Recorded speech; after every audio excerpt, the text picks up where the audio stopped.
जय हिंद प्यारे बच्चों। मैं जितेंद्र कुमार पांडे आपका स्वागत करता हूं आपके अपने ही YouTube platform target with Jitendra पर।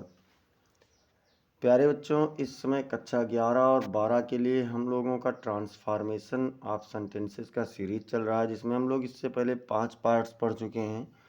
आज हम लोग 6वें पार्ट्स पर हैं, जिसमें हम लोग देखेंगे बच्चों कि असर्टिव टू एक्सक्लेमेटरी बनाना और एक्सक्लेमेटरी से असर्टिव बनाना। बेहतरीन एक्सप्लेनेशन के साथ ये वाक्य है आप लोगों का। अगर आप लोगों ने अब तक चैनल को सब्सक्राइब नहीं किया है तो चैनल को सब्सक्राइब कर लीजिए, बेल आइकन दबा दीजिए और क्लास को लाइक कर दीजिए और इसे अपने मित्रों के पास आप लोग शेयर कर दीजिए। तो चलिए बच्चों, देखते हैं हम लोग यहाँ पर पहले वाक्य से। और इस वाक्य से पहले थोड़ा सा हम लोग रिवीजन कर लेते हैं कि हम लोगों ने अब तक क्या क्या पढ़ा है। तो पार्ट 1 में हम लोगों ने बच्चों एडवर्ब टू के बारे में हटाना और लगाना दोनों पढ़ा है। पार्ट 2 में हम लोगों ने डिग्री पढ़ा है, डिग्री का कैसे कैसे परिवर्तन होगा। पार्ट 3 में हम लोगों ने पार्ट्स ऑफ स्पीच चेंजिंग और साथ ही साथ इसमें हम लोगों ने कंडीशनल सेंटेंस का चेंजिंग भी पढ़ा है। पार्ट 4 में बच्चों हम लोगों ने क्या पढ़ा है? तो पार्ट 4 में हम लोगों ने पढ़ा है अफर्मेटिव से निगेटिव। पार्ट 4 में हम लोगों ने अफर्मेटिव से निगेटिव पढ़ा है और इसके बाद में हम लोगों ने असर्टिव से इंट्रोगेटिव को भी पढ़ लिया है 5वें पार्ट में। आज हम लोग पढ़ने वाले हैं कि असर्टिव से एक्सक्लेमेटरी कैसे बनाएंगे। देखिए हेडिंग क्या है बच्चों? हेडिंग है interchanging exclamatory sentence into assertive sentence. मतलब कि विस्मय सूचक वाक्य से विधि सूचक वाक्य बनाना। कैसे बनाएंगे हम लोग विधि सूचक वाक्य? तो इसके लिए कुछ नियम हैं और नियम पहला क्या कह रहा है बच्चों? पहला नियम कह रहा है हाउ या व्हाटे से शुरू होने वाले वाक्य में वेरी या वेरी मच या ग्रेट का प्रयोग करते हैं। देखिए हाउ या व्हाटे से क्या होता है बच्चों? तो सबसे पहले हाउ या व्हाटे होता है, लेकिन जब असर्टिव बनाएंगे तो आप लोग जानते हैं कि असर्टिव में सबसे पहले सब्जेक्ट होता है। चलिए इसके एग्जाम्पल्स को समझते हैं। और एग्जाम्पल्स क्या कह रहा है? पहला एग्जाम्पल है बच्चों व्हाट ये beautiful scenery this is. What ये मतलब कितना, ब्यूटीफुल मतलब सुंदर, सीनरी मतलब दृश्य, दिस इज मतलब ये है, यानी कितना सुंदर दृश्य है यह। अब बनेगा तो सब्जेक्ट क्या बच्चों? कौन दृश्य सुंदर है? तो क्या बताएंगे? दिस। तो क्या कर देंगे? This is. व्हाटे के स्थान पर ए वेरी लिख दिए। व्हाटे के स्थान पर वेरी, तो this is a very beautiful scene.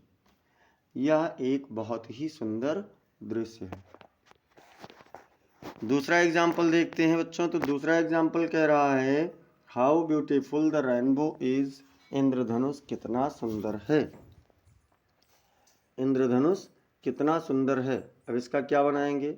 The rainbow is का हो जाएगा द रेनबो इज। अब हाउ के जगह पर क्या कर देंगे? वेरी कर देंगे, ब्यूटीफुल हो जाएगा। तो क्या हो गया? The rainbow is very beautiful. तीसरा देखें बच्चों, तो तीसरा कह रहा है what A pleasant day. What ये प्लेजेंट डे मतलब कितना सुंदर दृश्य है, कितना सुंदर सुहावना दिन है। सॉरी, प्लेजेंट मतलब सुहावना होता है, तो क्या हो जाएगा? कितना सुहावना दिन है।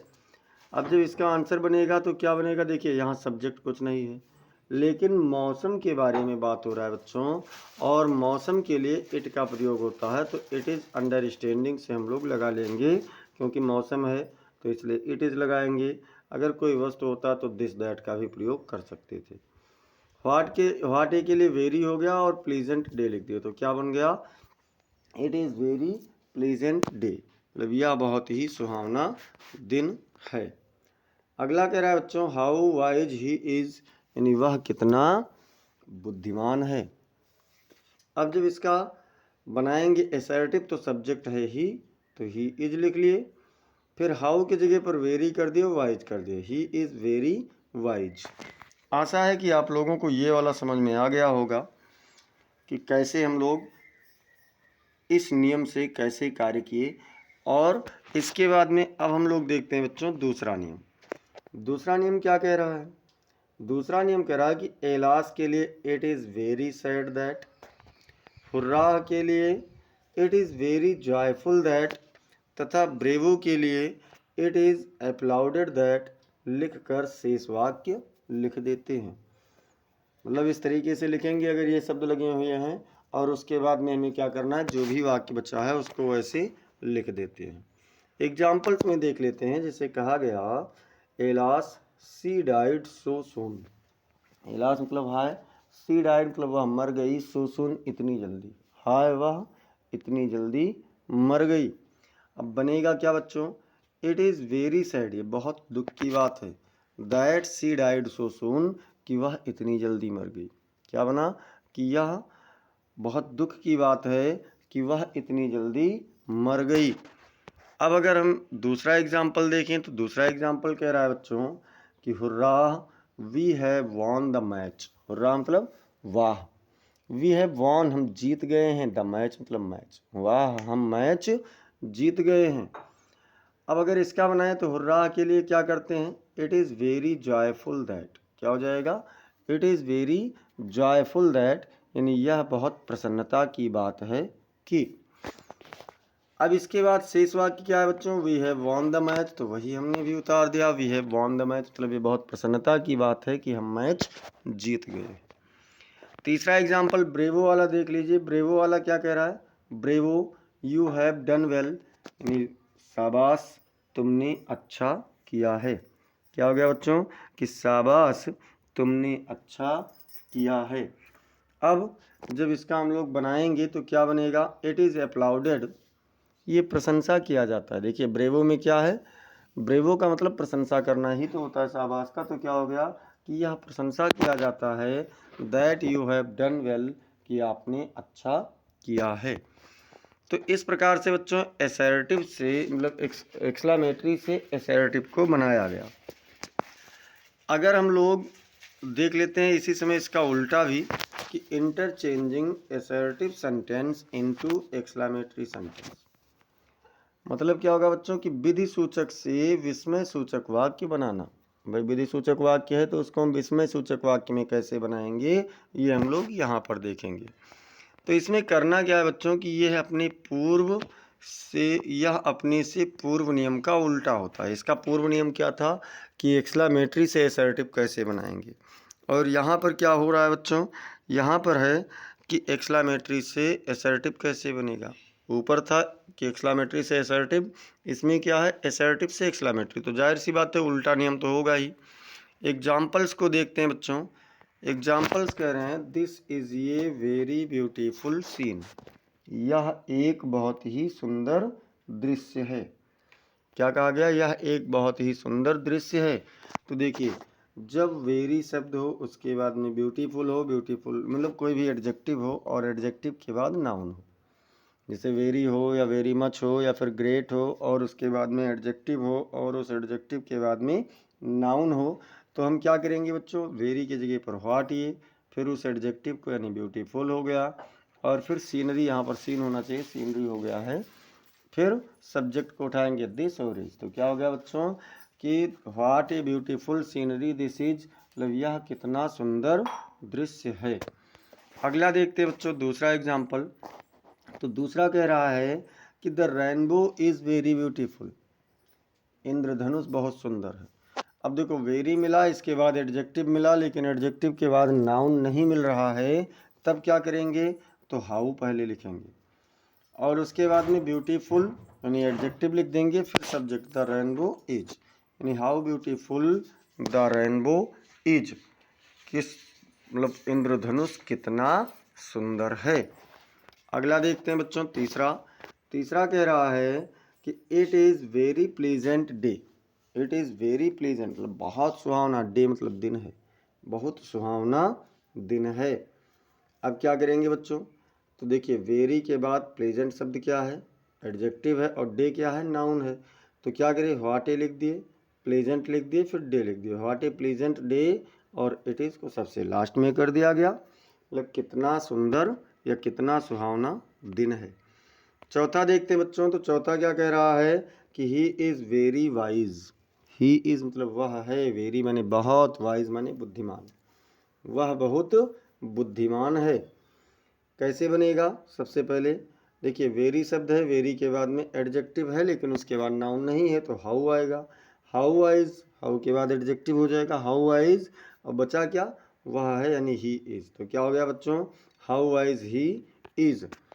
अगला हम लोग देखते हैं पांचवा वाक्य।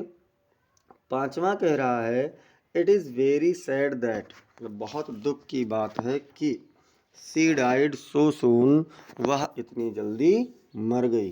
क्या हो गया, ये बहुत दुख की बात है कि वह इतनी जल्दी मर गई। अब जब इसका बनाएंगे एक्सक्लेमेटरी, तो it is very sad that हम लोग किसके लिए लगा रहे थे बच्चों, तो ये हम लगा रहे थे एलास के लिए। तो क्या कर दिए, एलास, और उसके बाद में ये शेष वाक्य जोड़ दिए, she died so soon. Alas she died so soon, हाय वह इतनी जल्दी मर गई। छठवां देखते हैं बच्चों, छठवां क्या कह रहा है, इट इज़ अप्लाउडेड। इट इज़ अप्लाउडेड मतलब यह प्रशंसा किया जाता है। क्या कहा गया, यह प्रशंसा किया जाता है, that you have done well, कि तुमने अच्छा किया है। बच्चों इट इज़ अप्लाउडेड दैट का प्रयोग हमने कब किया बताया था, जब ब्रेवो होगा। तो क्या करेंगे, ब्रेवो लिख लिए, और बचा क्या, you have done well, same वैसे ही उतार दिए यू हैव डन वेल। तो क्या हो गया, शाबाश तुमने बहुत अच्छा किया है।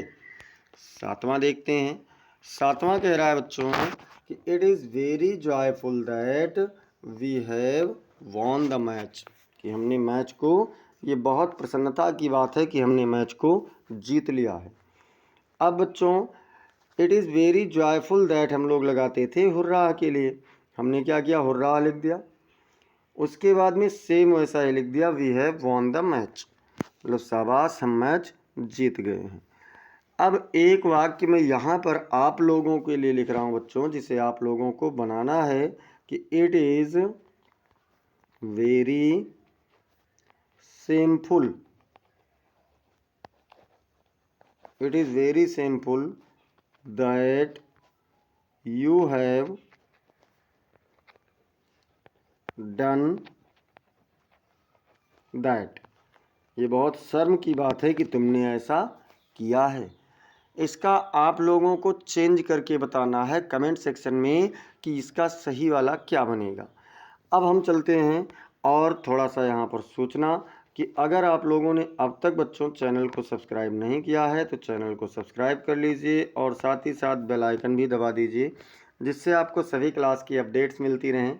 क्लास को आप लोग लाइक कर दीजिए, इसे अपने मित्रों के पास अधिक से अधिक संख्या में शेयर कीजिए और कमेंट सेक्शन में आप ज़रूर बताएं कि आपको क्लास कैसी लगी। मिलते हैं फिर अगली क्लास में, तब तक के लिए जय हिंद जय भारत।